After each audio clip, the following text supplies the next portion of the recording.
क्या कहा था तूने? अंधे का पुत्र अंधा। दुशासन! आप अपना ये वाक्य सदैव याद रखने का प्रयत्न कीजिएगा आचार्य, कि अर्जुन वो नर है जो नाभिस्थल, वरकास्थल, मकांदी, वारणावत और एक और कोई काम।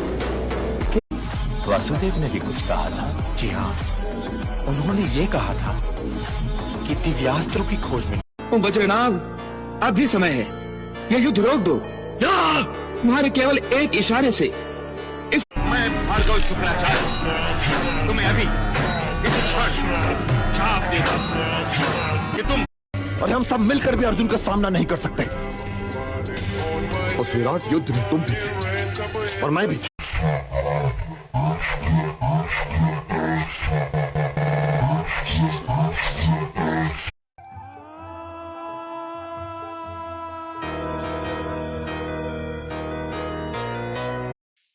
यदि तुम दूत न रहे होते, यदि मैं दूत न होता तो क्या कर लेते युवराज? मेरे बच्चे, रणभूमि में युद्ध आरंभ हो उससे पहले तेरी जीभ में गांठ लगाने की प्रतिज्ञा कर चुका हूं और मैं अपनी प्रतिज्ञा अवश्य पूरी करूंगा।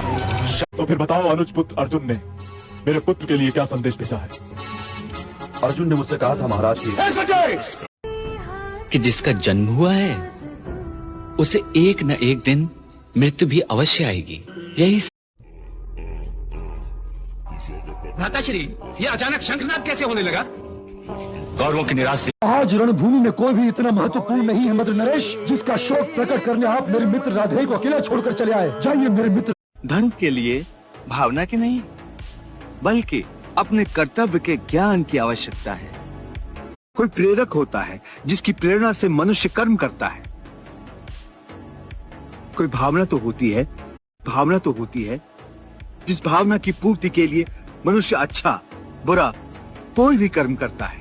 हे अर्जुन, ये रिश्ते शरीर के जन्म के साथ पैदा होते हैं और शरीर की मृत्यु के साथ मर जाते। पिछले जन्म में जब तुम्हारी मृत्यु हुई होगी उस समय तुम्हारे सब संबंधी रिश्तेदार, और ये जो तुमने अपने पिता का उदाहरण दिया कि उनका तुम्हारा पिता पुत्र का नाता तो समाप्त नहीं हुआ। वाह वाह कर्ण वाह। हे अर्जुन, प्राणी का कोई भी कर्म नष्ट नहीं होता। मनुष्य को अपने हर कर्म का फल हे पार्थ, इस मंत्र को सदैव याद रखो कि संसार में ज्ञान के समान पवित्र करना